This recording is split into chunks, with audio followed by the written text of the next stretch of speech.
Subscribe करें और bell दबाएं ताकि कोई खबर रह न जाए।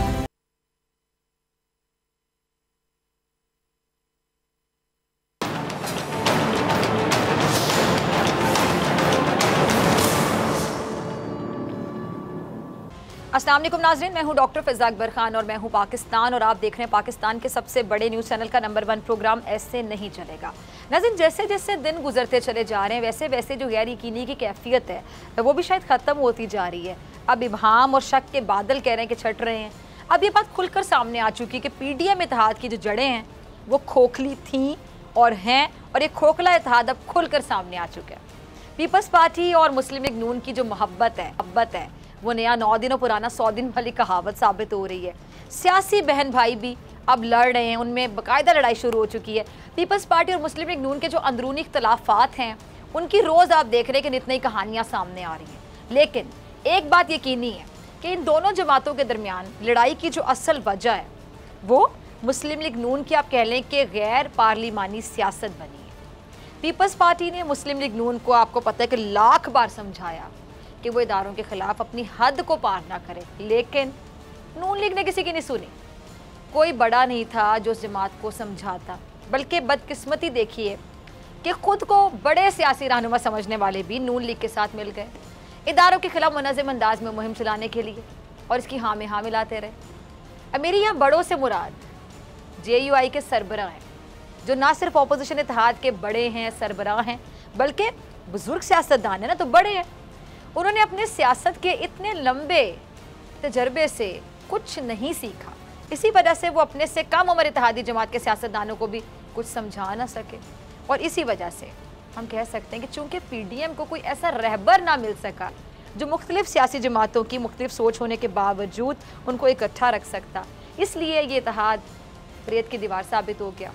अच्छा, रहबर कौन होता है नाज़रीन? रहबर वो होता है जिसमें अना नहीं होती, बल्कि क्या होता है, लचक होती है। मेरे अल्फाज पे गौर कीजिएगा, रहबर सही मायनों में वो होता है जिसमें अना नहीं होती बल्कि लचक होती है। क्योंकि जब अना आ जाती है ना तो कोई भी तहरीक कामयाब होने के बजाय बाकायदा नाकाम ही होती है, नाकामी के अंधेरों में गिर जाती है, अपनी मौत आप मर जाती है। अगर PDM के सरबराह इदारों पर हमले और गैर पार्लिमानी तर्ज की सियासत को थोड़ी देर के लिए भी तर्क कर देते और अपनी इत्तेहादी जमात की सुन लेते तो शायद JUI के सरबराह को PDM इत्तेहाद बचाने के लिए इतने हाथ पाँव नहीं मारने पड़ते। अच्छा, शिबली फराज क्या फरमा रहे थे? वो कहते हैं कि JUI के सरबराह एक ऐसे इत्तेहाद की क़यादत करे, ऐसे इत्तेहाद की जो अब रहा ही नहीं है, लेकिन उन्हें इस बात का यकीन नहीं आ रहा। और यही हाल मुस्लिम लीग नून की नायब सदर का भी है। अब ज़मीनी इकाई क्या है? वो ये कि अपोजिशन इत्तेहाद को रियासत मुखालिफ बयानियाँ खा चुके हैं। जारहाना तर्ज सियासत ने अपोजिशन इत्तेहाद पारा करके रख दी है। अब आप देखें ज़रा कि साबिक वज़ीर-ए-आज़म यूसुफ रज़ा गिलानी ने चेयरमैन सेनेट के नतीजे को इस्लामाबाद हाई कोर्ट में चैलेंज कर दिया। अब इस सारे मामले को अगर आप देखें तो यूसुफ रज़ा गिलानी का इस्लामाबाद हाई कोर्ट में रुजू करना दरअसल मुस्लिम लीग नून पर अदम एतमाद का इजहार है। मुझे तो हंसी आती इन लोगों पर। ये चले थे हुकूमत गिराने, आपस में देख लें इनके मामला। अब हो सकता है कि आने वाले वक्तों में अदालत के सामने और नई कहानियाँ खुल के सामने आ जाए, मजीद कहानियाँ कि आप सुनते ही चले जाएँ और सर पकड़ के बैठ जाए लोग, अच्छा ये भी था। मतलब मजीद कहानियाँ खुलकर सामने आ सकती है ना आने वाले दिनों में कि 7 वोट कैसे क्यों मुस्तरद हुए, और आया ये वोट जानबूझकर मुस्तरद हुए, गलती से हुए, और ऐन मुमकिन है कि मुस्लिम लीग नून मजीद मुश्किल का शिकार हो जाए। क्योंकि खबरें भी मिल रही हैं कि मुस्लिम लीग नून की जो आला क़यादत है वो कतई तौर पर ये नहीं चाहती थी कि यूसुफ रज़ा गिलानी चेयरमैन सेनेट बने, क्योंकि उनके बकौल अगर ऐसा हो जाता तो फिर पीपल्स पार्टी की जो पंजाब में मकबूलियत है वो तो बढ़ जानी थी, और मुल्तान से ताल्लुक़ रखने वाले गिलानी पंजाब में पीपल्स पार्टी के जालों को मुतहरिक करने में एक अहम किरदार अदा कर सकते थे। अब ऐसे में अगर ऐसा हो जाता तो मुस्लिम लीग नून के लिए किसी तौर भी एक्सेप्टेबल नहीं था, काबिल कबूल होना ही नहीं था, क्योंकि ऐसा होने की सूरत में मुस्लिम लीग नून का पंजाब में जो वोट बैंक है वो तो बहुत मुतासिर होना था। सिंपल सी बात है। अब आपको ये भी मालूम है नाज़रीन कि पंजाब में इन हाउस तब्दीली को लेकर भी पीपल्स पार्टी और मुस्लिम लीग नून में बाकायदा लड़ाई हुई है, और ज़राए क्या कहते हैं कि मुस्लिम लीग नून पंजाब में बिल्कुल भी इन हाउस तब्दीली नहीं लाना चाहती थी, क्योंकि वो ये समझती थी कि उस्मान बुज़दार का बतौर वज़ीर आला पंजाब रहना उनके लिए फ़ायदेमंद है। मुस्लिम लीग नून क्यों ऐसा सोचती है? क्योंकि उनके ख्याल में उस्मान बुज़दार साहब एक कमज़ोर वज़ीर आला हैं, और ये मुस्लिम लीग नून के लिए सियासी फ़ायदे की बात है। और अगर बुज़दार के मुकाबले में चौधरी परवेज़ इलाही को वज़ीर आला बना दिया जाता तो वो अपनी बेहतरीन सियासी सलाहियतों की वजह से पंजाब से नून लीग का तो ऐसे सफाया कर सकते थे। अब आप देखें नाज़रीन कि एक तरफ अपोजिशन इत्तेहाद में शामिल तमाम जमातों का मकसद हुकूमत को घर भेजना, लेकिन नून लीग के तो कुछ और ही इरादे हैं और वो यहाँ पर भी सिर्फ और सिर्फ अपना सियासी फ़ायदा सोच रहे हैं और पीपल्स पार्टी को धोखा देना चाहते हैं। जब अपोजिशन इत्तेहाद एक है तो फिर सबके मुफादात भी एक होने चाहिए, ऐसा ही है ना। लेकिन यहाँ तो कहानी उलट है, यहाँ ऐसा है ही नहीं। नून लीग हर सूरत पंजाब को अपने हाथ में रखना चाहती है और इसीलिए नून लीग की नायब सदर पंजाब कार्ड खेलते हुए सूबाइयत परस्ती को हवा दे रही हैं। और माजी में भी ये काम किसने किया? इनके वालिद ने। बेटी बाप के नक्शे कदम पे चल रही है ना, इस पर मजीद बात करूंगी, लेकिन पहले जरा ये देखिएगा मरियम नवाज क्या कहती है। जी, तो पंजाब ने नून लीग सिर्फ उस वक्त तक इन हाउस तब्दीली को मुनासिब समझेगी जब उसे ये यकीन हो जाएगा कि उसके बाद पंजाब का होल्ड उसके हाथ में आ जाएगा, क्योंकि मुस्लिम लीग नून साफ साफ अल्फाज में कह चुकी है कि पंजाब ने उसकी अक्सरियत, लिहाजा यहाँ हुकूमत बनाने का हक भी सिर्फ उन्हें है। लेकिन पीपल्स पार्टी अच्छे से जानती है कि नून लीग सिर्फ पंजाब में अपनी सियासत को जिंदा रखना चाहती है और इसके लिए वो किसी भी हद तक जा सकती है, किसी भी हद को पार कर सकती है और कर भी चुकी है, गई भी है। उसने पीपल्स पार्टी को कई मौक़ों पर, आपको पता है, चीट किया और अब भी पीपल्स पार्टी को खबर है कि नून लीग आगे भी उसे धोखा ही देगी। अब इसी वजह से पीपल्स पार्टी ये चाहेगी कि पंजाब में नून लीग के बजाय काफ लीग के साथ मिलकर इन हाउस तब्दीली की कोशिश की जाए। देख रहे खिचड़ी समझ आ रही है कि कोई क्या कह रहा है, कोई क्या समझ रहा है, कोई क्या कर रहा है, सब देख लेंगे, सियासत है। लेकिन जो मुस्लिम लीग नून है ना, वो कभी भी ये नहीं होने देगी जो पीपल्स पार्टी चाहती है। इसलिए यहाँ पे देख लें कि सारे फसाद पड़े हुए, रास्ते जुदा जुदा हुए हैं, सियासी बहन भाई अब सेनेट में सियासी लड़ाई के लिए तैयार हो गए। अब नून लीग की नायब सदर ने साफ साफ कह दिया कि सेनेट में अपोजिशन लीडर मुस्लिम लीग नून का होगा और मोहतरमा इस हवाले से कहती हैं कि अगर पीपल्स पार्टी का चेयरमैन सेनेट का उम्मीदवार हार गया तो फिर इसमें हमारा क्या कसूर, जो वादा हुआ था उसको पूरा होना चाहिए और वादे के मुताबिक मुस्लिम लीग नून का ही अपोजिशन लीडर बनेगा। और उन्होंने पीडीएम के सरबराह को भी इस हवाले से आगाह कर दिया। अब पीपल्स पार्टी भी ये कह रही है कि जिस सेनेट में अपोजिशन लीडर उसका होगा। अच्छा, वैसे अगर देखा जाए नाजरीन, तो पीपल्स पार्टी का सेनेट में अपना अपोजिशन लीडर जो है उम्मीदवार लाने का फैसला गलत नहीं है। जिस तरह नून लीग समझती है कि पंजाब में नून लीग की अक्सरियत है और वजीर आला भी उन्हीं का होना चाहिए, तो ठीक उसी तरह सेनेट में पीपल्स पार्टी की तादाद ज़्यादा है, तो इस एतबार से अपोजिशन लीडर किसका होना चाहिए? उनका होना चाहिए। अब नून लीग की जो नायब सदर हैं, जब कल JUI के सरबराह से मिली थी तो उन्होंने उनसे पीपल्स पार्टी की शिकायत की थी। क्या कहती थी कि जी पीपल्स पार्टी अपनी हर बात मनवाना चाहती है। अब ये उनकी बेबसी कह लें, मजबूरी कह लें कि एक तरफ वो पीपल्स पार्टी को बाकायदा सुनाती हैं कि अगर तीर वाली जमात उनके साथ मुस्तकबिल में नहीं चलती तो उनको कोई फ़र्क नहीं पड़ेगा, क्योंकि मोहतरमा के बकौल मुस्लिम लीग नून और JUI इतनी अहल जमातें, इतनी मजबूत जमातें कि अकेले ही बड़े बड़े जलसे कर सकती हैं और वो माजी में भी करती रही हैं। चले इनकी बात मान लेते हैं, अगर ऐसा है, चले मान ली ना, लेकिन अब मेरा सवाल, अगर ऐसा है फिर पीपल्स पार्टी को जाने दें, टेंशन कैसी है, जाने दें, लड़े अकेले, बड़े मजबूत लोग हैं आप। फिर आप ये शिकवे शिकायतें क्यों कर रही हैं? क्या मकसद है इसका कि पीपल्स पार्टी अपनी हर बात मनवाना चाहती है, ये वो ब्ला ब्ला ब्ला। आपको खुद भी नहीं पता कि आप क्या सोच रही हैं, क्या कर रही हैं, और आपको वैसे बेसिकली पता है कि आपकी सिचुएशन क्या है, और उसी कन्फ्यूजन में, बुखलाहट में आप ये इस तरह की हरकतें कर रही हैं। वो कहते हैं ना कि आप नहीं मानेंगी, वही वाली बात है। अगर नून लीग समझती है कि उनके बगैर भी गुजारा मुमकिन है, कि इनके बगैर गुजारा मुमकिन है, तो मुस्लिम लीग नून दरअसल पीपल्स पार्टी को आप कह लें कि प्रेशर में लाना चाहती है, दबाव में लाना चाहती है। और पीपल्स पार्टी को बेसिकली जिसको फ़र्क नहीं पड़ता ना, वो पीपल्स पार्टी को इससे कोई फ़र्क नहीं पड़ता कि नून लीग बड़ा जलसा करती है या फिर करती ही नहीं है। पीडीएम के सरबराह भी शायद इसीलिए कह रहे हैं कि कोई पीडीएम को तोड़ने की साजिश कर रहे। कौन है ये जो साजिश कर रहा है पीडीएम को तोड़ने की? सुने ज़रा क्या कहते हैं मौलाना फजलुर रहमान साहब। अच्छा, देखा आपने, सुना नाज़रीन, जो पीडीएम के सरबराह जारहाना रविश को अपनाते हुए कहते हैं कि अगर सड़कों पर नहीं आना तो फिर ये इत्तेहाद किस काम का। अभी नून लीग की नायब सदर क्या फरमा रही थी कि उनके जमात और JUI अकेले ही सड़कों पर अवामी ताकत ला सकते हैं, बड़े ताकतवर लोग हैं ये, तो फिर इसके लिए इत्तेहाद का सहारा क्यों लिया जा रहा है? सिंपल सी बात है, को समझा दे। पीडीएम के सरबराह को इस इत्तेहाद के खिलाफ साजिश की मूवी आ रही है। इस इत्तेहाद को तोड़ने के लिए कौन साजिश कर रहा है? कौम मेरे ख्याल से सब जानती है। अब आप लोगों को कुछ कहने की जरूरत ही नहीं है। कौम के सामने तो वो कह रहे हैं कि दूध का दूध पानी का पानी है। यूसुफ रज़ा गिलानी साहब को चेयरमैन सेनेट के इंतखाब में हराने की साजिश किसने की? 7 वोट कैसे मुस्तरद हुए?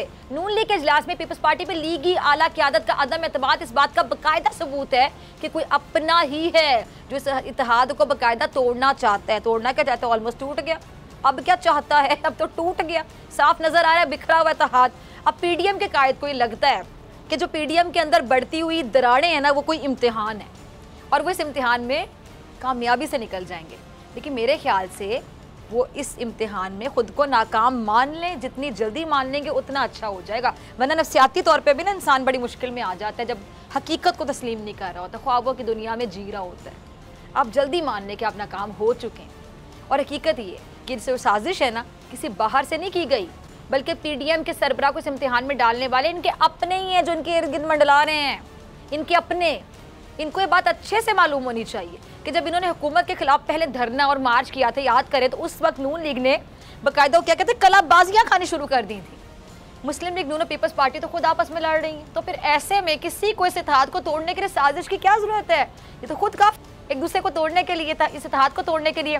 साजिश कौन कर रहा है, कैसे कर रहे हैं? एक क्लिप है चौधरी मंजूर का, आप जरा देखिए, आपको काफी हद तक समझ आ जाएगा, बाकी मैं समझाती हूँ। अब सुना आपने नाजरीन कि ये जो चौधरी मंजूर साहब है क्या कह रहे हैं कि जी लॉन्ग मार्च के लिए मुस्लिम लीग नून की कोई तैयारी नहीं थी।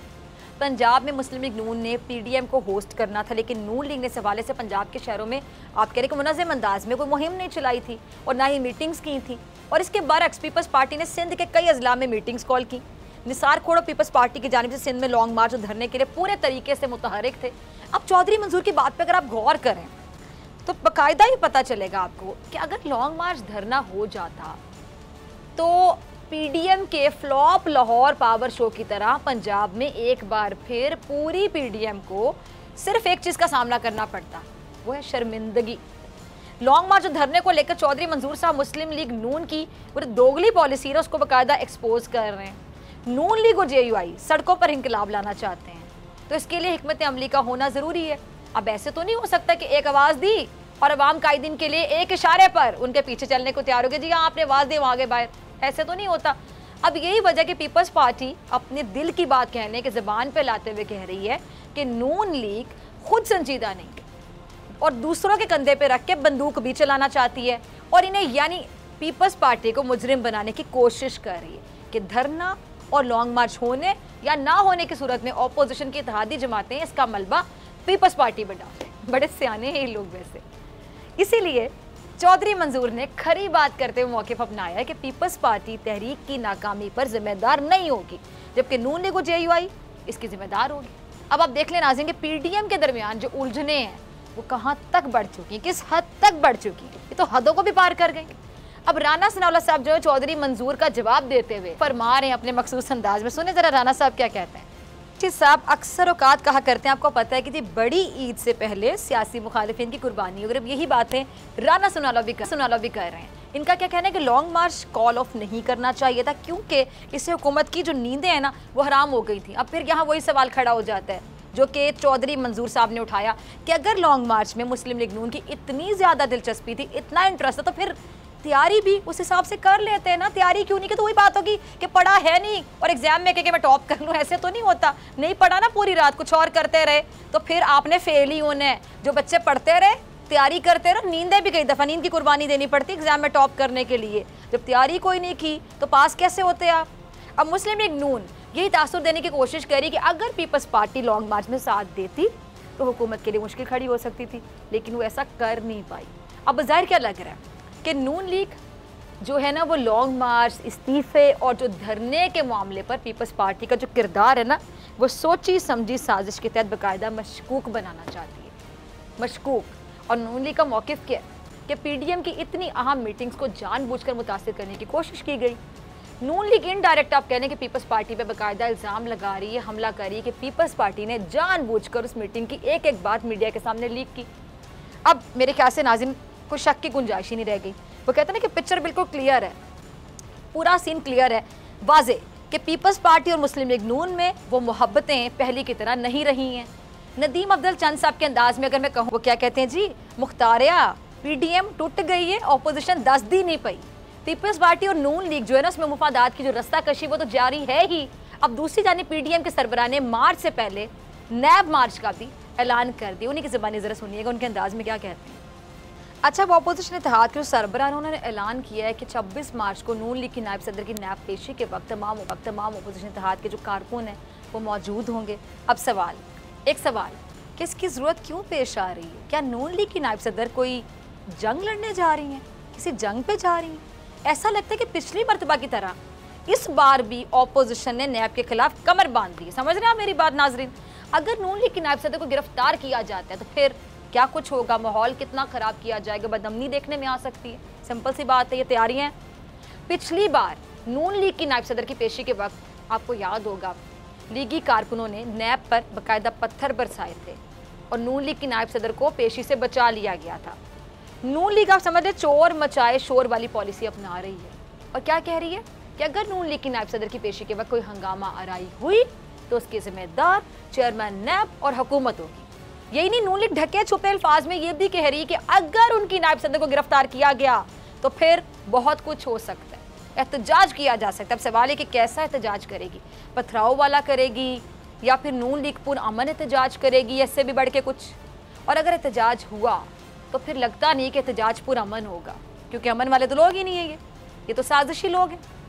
और सारी अपोजिशन जमातों के कारकुनों का नैब ऑफिस जमा करने का ये ऐलान ना होता। ज़रा इस बात पे भी गौर कीजिएगा, जो ये चाह रहे हैं ना, इस बात पे ज़रा गौर कीजिएगा, इस ऐलान पे ज़रा गौर कीजिएगा। इदारों पर हमले की रविश ने आप कह लें कि पीडीएम में इतने फसाद डाल दिए हैं। अब ये और रियासत के खिलाफ जबरी ताकत का इस्तेमाल है ना, बाकायदा इसका खेल जो जारी है, मेरा नहीं ख्याल ये मजीद चल सकेगा, क्योंकि अब ऐसे नहीं चलेगा। मिलते हैं ब्रेक के बाद, और ब्रेक के बाद मेरे साथ मौजूद होंगी ज़रताज गुल।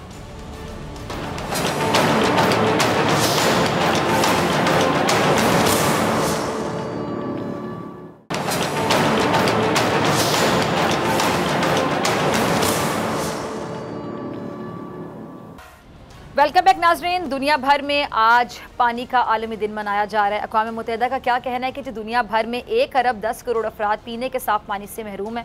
पाकिस्तान भी दुनिया के उन 17 ममालिक में शामिल है जो पानी की किल्लत का शिकार है। अच्छा, सरकारी इदाद-ओ-शुमार के मुताबिक जब पाकिस्तान वजूद में आया तो उस वक्त हर शहरी के लिए 5600 क्यूबिक मीटर पानी था, जो अब कम होकर 1000 क्यूबिक मीटर रह गया। पाकिस्तान में पानी की मकदार में कमी के अलावा इसका मेयार भी यानी स्टैंडर्ड भी इंतहाई मुतासर हुआ है, पस्त होता जा रहा है।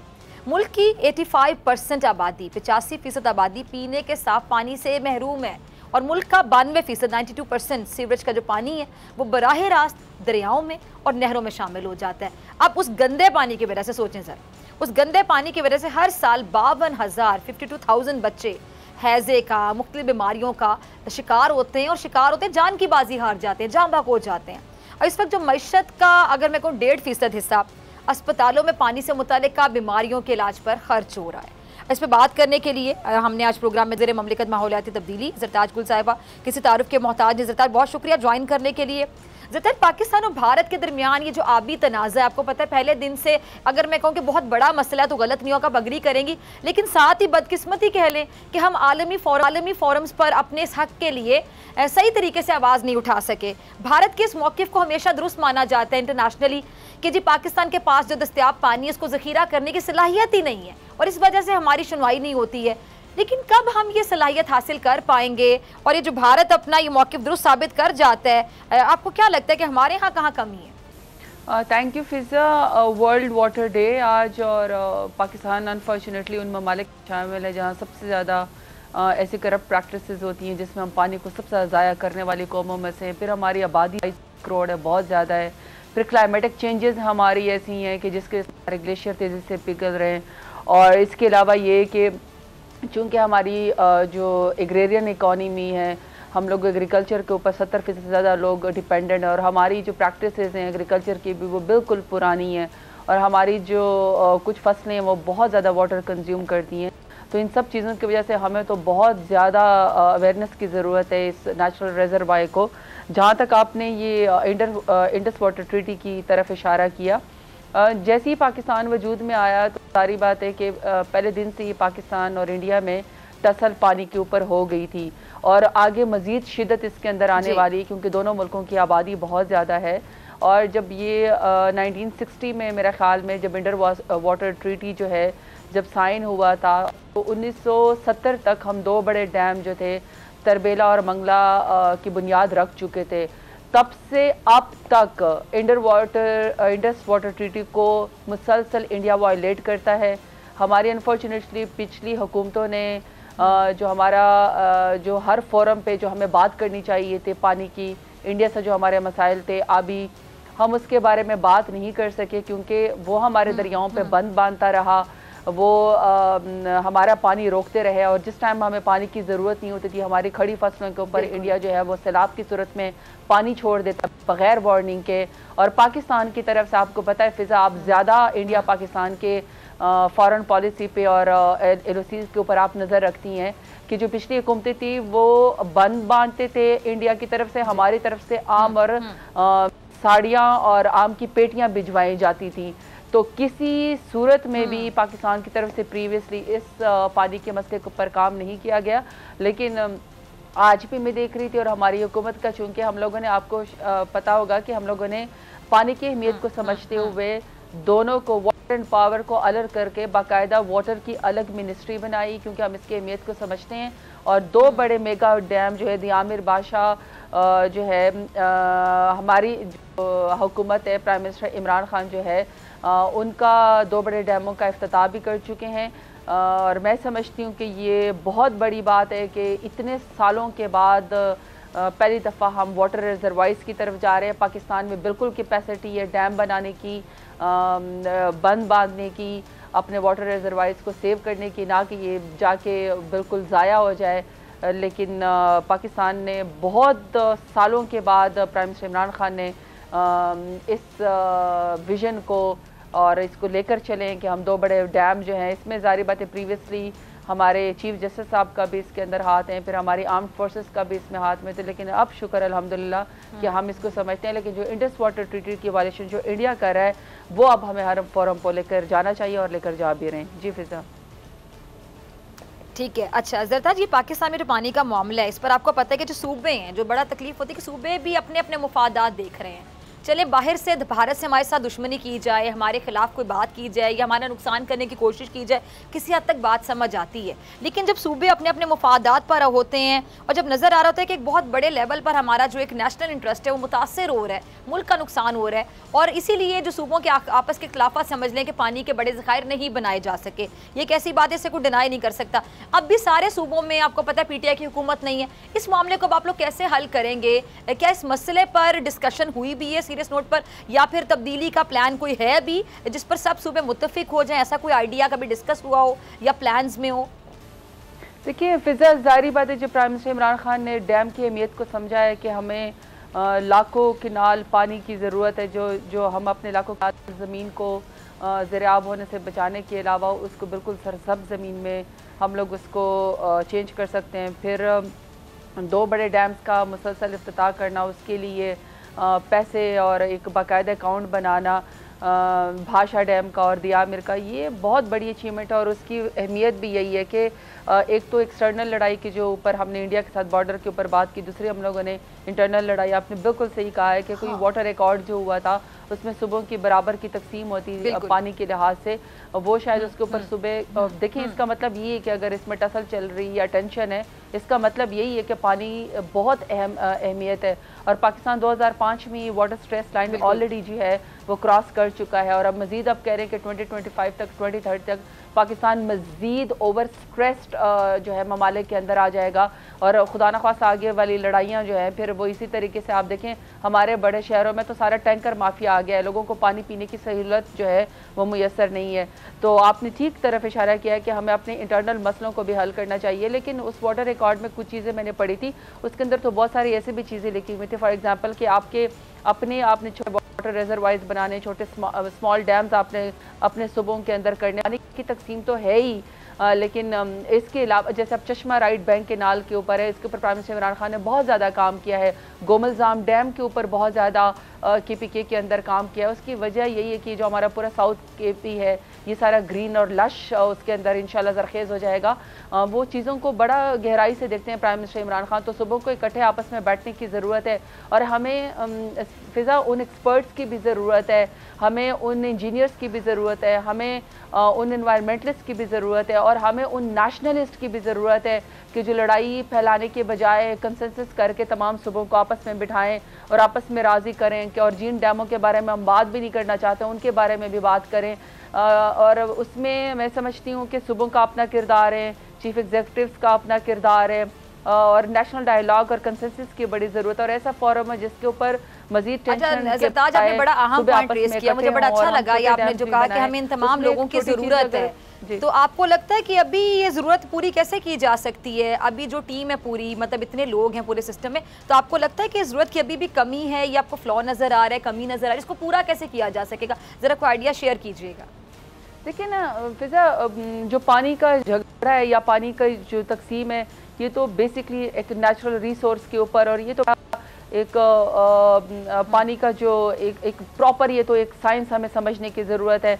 उसके लिए तो बड़े एक्सपर्ट पाकिस्तान के अंदर पड़े, क्योंकि पाकिस्तान के तो वो एक्सपर्ट भी थे ना जिन्होंने तरबेला डैम बनाया था, और इसको एक one of the engineering miracles कहा जाता है। तो जब वो हम बना सकते थे तो फिर हम छोटी छोटी लड़ाइयों के अंदर कैसे पड़ गए हैं। हालांकि अब तरबेला डैम की और बाकी हमारे, क्योंकि हमारे पास फ्लड्स बहुत ज़्यादा आते हैं तो हमारे पास सिल्टिंग बहुत ज़्यादा हो गई है। अगर हम उनकी डिसिल्टिंग करते हैं तो उसके अंदर तो कहते हैं कि उसकी कैपेसिटी में एक और बड़ा डैम बन सकता है, इतने पैसे उसके ऊपर लगते हैं। और फिर जारी बात है, ये बिल्कुल एक साइंस है जिसमें हम जिस तरीके से बिजली पैदा करते हैं, जिसमें से अगर बोल्डर्स निकालते हैं या ये जो बारिश के साथ जो सिल्टिंग होती है, जब सिल्टिंग करते हैं तो वो इस कदर सेंसिटिव मैटर है कि फिर ये ना हो कि खुदा न खास्ता पूरे पाकिस्तान की बिजली ही वो बैठ जाए, वो सिस्टम ही बैठ जाए, ये बड़ा सेंसिटिव मैटर होता है। तो वो जो एक्सपर्ट्स हैं या वो जो हमें चाहिए वो तो मौजूद है, लेकिन अनफॉर्चुनेटली पाकिस्तान में हर डिबेट को पॉलिटिकल बना दिया गया, बजाय इसके कि हम साइंटिफिक चीज़ों पे और लोगों की तकसीम और ज़रूरियात के ऊपर और नेचुरल रिजर्वाइज के ऊपर बात करें। अगर हम ये सोचें कि 6 महीने की बारिश जो अब मानसून की या जो अचानक से जो है वो 1 हफ्ते के अंदर हो जाती हैं, तो क्या शहरों ने अपनी कैपेसिटी बनाई है कि अर्बन फ्लडिंग के बजाय जो 37 लोग कराची के अंदर एक ही रात के अंदर जाते हैं, क्या वो पानी को रिजर्वायर को उन्होंने स्टोर करने के कोई तरीके सोचें? अभी सीएम उस्मान बुज़दार साहब ने जो लाहौर के अंदर शुरू किया है कि अंडरग्राउंड लाहौर में जहाँ पर रेनफॉल ज़्यादा होती है कि वहाँ पर किस तरीके से पानी को ज़ाया करने के बजाय इसको हम इस्तेमाल करें। रेन वाटर हार्वेस्टिंग एक बहुत बड़ा साइंस है। तो हर चीज़ को अनफॉर्चुनेटली पॉलिटिकल बना दिया गया। और जब एक्स जो चीफ साहब ने और फिर इसी तरह जो चीफ जस्टिस साहब ने और हमारे मौजूदा बाजवा साहब ने और फिर प्राइम मिनिस्टर इमरान खान ने जब दियामिर बादशाह डैम की कहा कि बुनियाद रखते हैं, इसी तरीके से बादशाह डैम की, तो आपको पता है फिजा, आपको याद होगा कि प्रॉपर जो अनफॉर्चुनेटली पॉलिटिकल लीडरान थे PMLN के, बड़े अच्छे थे जिनको लोग बड़ा लाइक फाइक समझते हैं, जिनकी सियासत में ज़िंदगी गुजरी, वो तो मजाक उड़ाना शुरू हो गए थे। ये कैसी कौम है, ये कैसे सियासतदान है कि इतनी अच्छी कौम के सियासतदान जो है बजाय इसके किसको सपोर्ट करें, क्योंकि कुछ चीज़ें सियासत के लिए नहीं थी हैं। आपने अपने आने वाली मुस्तकबिल का सोचना है। अगर आप चाहते हैं कि इंडिया बंद बांधता जाए और आप अपने पानी को ज़ाया करता जाए, अभी तो दूसरी तरफ दरियाई काबुल की तरफ तो अभी तो किसी ने सोचा भी नहीं है, अभी तो हम इस तरफ की इंडिया की तरफ से बात कर रहे हैं। तो अभी अगर हमने हर तरफ से सोचना शुरू कर दिया तो ये जो हमारे वाटर टेबल सारी नीचे चली गई है, 1200 फुट पे बलोचिस्तान के अंदर जो हमारा पानी चला गया है, रिचार्ज पाकिस्तान का मिनिस्टर ऑफ क्लाइमेट चेंज ने बड़ा अच्छा प्रोग्राम शुरू किया है। तो अगर हम लोगों ने सीरियस लेना शुरू किया और हर चीज़ को पॉलिटिकल लड़ाई करने के बजाय हमने ये सोचना शुरू किया कि कुछ चीज़ें सियासत के लिए नहीं होती। अगर खुदा न ख्वास्ता अभी भी हमने डैमों के ऊपर सियासत की और हमने डैम को सपोर्ट नहीं किया, प्राइम मिनिस्टर इमरान खान के विजन को सपोर्ट न किया, तो हमारी आने वाली खुदा न ख्वास्ता जो है वो एक एक पानी की बूंद को तरसेंगी। अच्छा ज़रदा जी का हम सवाल मेरे ज़हन में आया कि जैसे आपने बताया कि हमें एक्सपर्ट्स को हायर करने की जरूरत है, इस पर हमें मजीद काम करने की जरूरत है। बिल्कुल, आपने इसका भी बड़ा अच्छा आम पॉइंट रेस किया कि हमें एक्सपर्ट्स को हायर करने की जरूरत है, काम करने की। तो एक्सपर्ट हमें बाहर से भी लाना पड़े तो हमें लाने चाहिए। लेकिन आप क्या कहती है कि अगर इस तरह के मामला, बेशुमार मामला है पाकिस्तान के इस तरह के, कि हमें अगर आप एक्सपर्ट्स बाहर से लेकर आते हैं, कोई टीम बनाते हैं, टीम को कोई ना कोई हेड करेगा, तो हमारे यहाँ जितने मसाइल हैं, किसी भी बात पर तनकीद शुरू हो जाती है, किसी भी बात को नेगेटिव वे में देखा जाता है, तो वो जो एक्सपर्ट्स होते हैं, जो टीम होती है, जो बाहर से आए होते हैं, इस माहौल के आदी नहीं होते, उन पर नफसियाती तौर पर कितना असर पड़ता है? फिर वो काम भी मुतासिर होता है जो वो आइडिया लेकर आना चाहते हैं, जो काम करना चाहते हैं। आप इस बात से अग्री करेंगी कि जो माहौल है वो उस आइडिया को इम्प्लीमेंट होने में रुकावट बनता है? अब देखिए फिजा, मैं इसकी एग्जांपल आपको दूंगी। ऑस्ट्रेलियन गवर्नमेंट ने पाकिस्तान की पहली वाटर पॉलिसी बनाने के अंदर मदद की है। इसी तरीके से जो ऑस्ट्रेलियन गवर्नमेंट है वो बलोचिस्तान में ड्राउट प्लान के ऊपर, क्योंकि इसके अंदर ऑस्ट्रेलिया के अंदर भी ड्राउट की सिचुएशन रहती है और वो इससे निपट रहते हैं। और बलोचिस्तान में मुसलसल जो है वो 1200 फुट से नीचे जो है वो पानी चला गया, तो वो हमारी मदद करते रहते हैं। इसी तरीके से जब हम लोगों ने तरबेला डैम बनाया था तो इसको तो इंजीनियरिंग का आपको कहते हैं ना एक मिरेकल था। इसमें पाकिस्तानी इंजीनियर, पाकिस्तान के वापडा की अपनी टीम है, नेस्पा के जो अभी मौजूद है जो इसके एनालिसिस करती हैं, तो हमारे तो बहुत अच्छे अच्छे इंजीनियर्स खुद मौजूद हैं और हम चीज़ों को समझते भी हैं। और जो हमारे लोकल एक्सपर्ट होते हैं वो बाहर के एक्सपर्ट के साथ मिलके जब इस तरह के मिरेकल क्रिएट कर सकते हैं तो हम और काम क्यों नहीं कर सकते हैं। लेकिन अनफॉर्चुनेटली जब क्रिटिसिज्म आप बहुत ज़्यादा करते हैं, इंजीनियर्स को अगवा किया जाता है, उनकी फैमिलीज़ को नुकसान पहुंच जाता है, चाहे वो चाइनीज़ हों, चाहे वो किसी और मुल्क से एक्सपर्ट आए हों जो हमारे मुल्क की मदद करते हैं और हम उनको सही ग्राउंड नहीं देते हैं और सियासत हर चीज़ की नज़र हो जाती हैं, तो फिर जारी बात है उस तरीके से पाकिस्तान में मंसूबे फिर टाइम पे नहीं होते हैं। और जब आप टाइम पे नहीं होते तो आप तो एक दिन भी ज़ाया नहीं कर सकते, क्योंकि पानी तो वक्त की अहम ज़रूरत है। खुदा न ख्वास्ता खुश्क साली कैद साली जो पाकिस्तान के अंदर शुरू हो गई है, हमारी ज़मीनें बंजर हो रही है, तो ये मज़ीद नुकसान तो हमारा ही होगा। तो हमें तो अब अपनी ज़ात से बढ़ के, सियासत से बढ़ के ही कुछ सोचना पड़ेगा। जी ठीक है रिज़त अरगुल साहब, बहुत शुक्रिया आपके वक्त के लिए। इसी के साथ नाज़रीन मुझे ब्रेक पे जाने पर सदीक जान मेरे साथ मौजूद होंगे अपनी बड़ी खबर के साथ।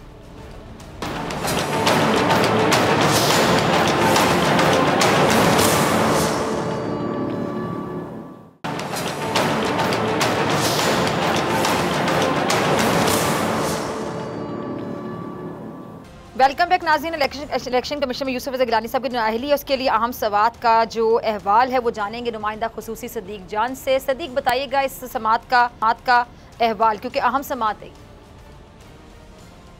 जी बिल्कुल, इसका भी मैं आपको बताता हूँ। और फिर जो आज यूसुफ रज़ा गिलानी साहब और पीपल्स पार्टी और PDM की जानिब से जो दरख्वास्त दायर की गई है इस्लामाबाद कोर्ट में, उस पर भी बात करते हैं। आज नोटिस जारी किया गया था यूसुफ रज़ा गिलानी और अली हैदर गिलानी को, उन दोनों की जानिब से वकला पेश हुए इलेक्शन कमीशन ऑफ पाकिस्तान में। और आज भी इलेक्शन कमीशन मेंबरान का तहरीक इंसाफ से सवाल ये था कि आप वो जो आपके 2 MNAs हैं फ़हीम खान और जमील अहमद, उनको आप रिस्पोंडेंट क्यों नहीं बनाते। उनको रिस्पोंडेंट तो बनाया गया है लेकिन वो उस तरह से नहीं बनाया गया जैसा इलेक्शन कमीशन ऑफ पाकिस्तान के मेंबरान चाहते हैं। तहरीक इंसाफ का कहना यह है कि वो दोनों आप वो तो नहीं कह रहे, लेकिन हम मीडिया की ज़बान में कह सकते हैं कि उन्होंने स्टिंग ऑपरेशन किया है, उन्होंने पैसे नहीं लिए, उन्होंने सिर्फ पीपल्स पार्टी को एक्सपोज करने के लिए सारा कुछ किया है। लेकिन इलेक्शन कमीशन मेंबरान कहते हैं कि उनको आप रिस्पोंडेंट बनाएं। मलिका बुखारी आज काफ़ी जज्बाती नजर आई और बरहम भी नजर आई, उनके लहजे में तलखी भी थी इलेक्शन कमीशन मेंबरान के हवाले से, चाहे वो कोर्ट रूम के अंदर हो या कोर्ट रूम के बाहर हो। उन्होंने इलेक्शन कमीशन को कहा कि हम चाहते हैं कि आप यहाँ पर वही अपने इख्तियारात इस्तेमाल करें जो आपने NA-75 के मामले में किए थे।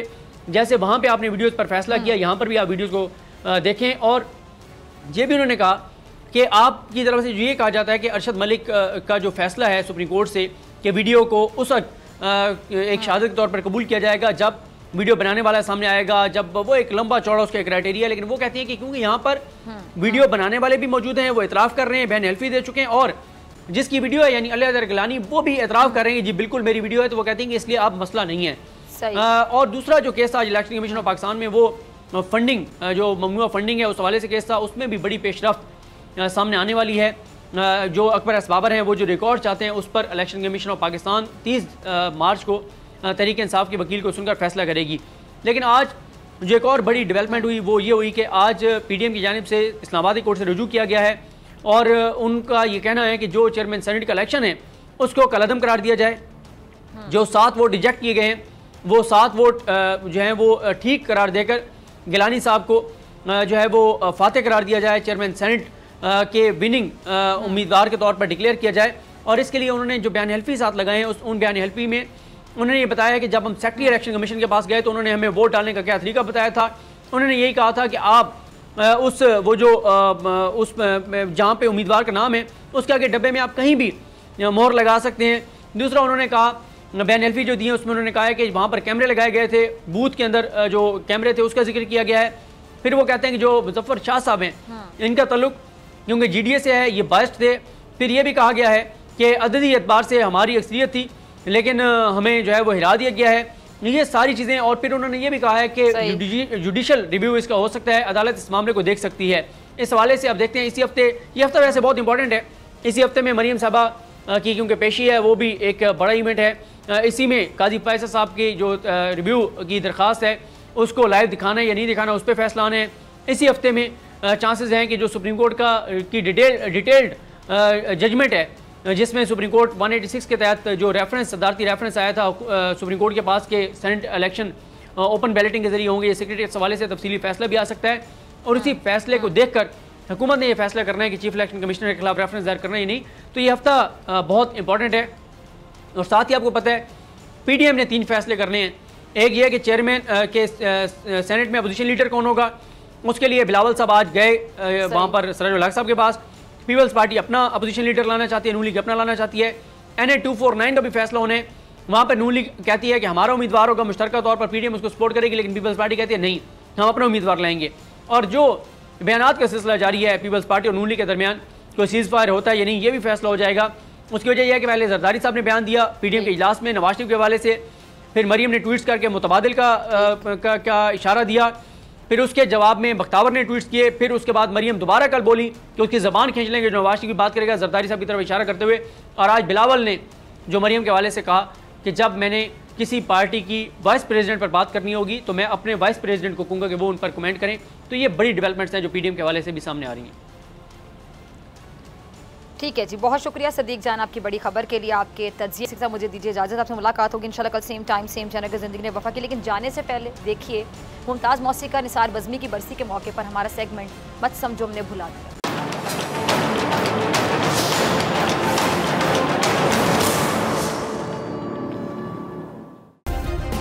सब्सक्राइब करें और बेल दबाएं ताकि कोई खबर रह न जाए।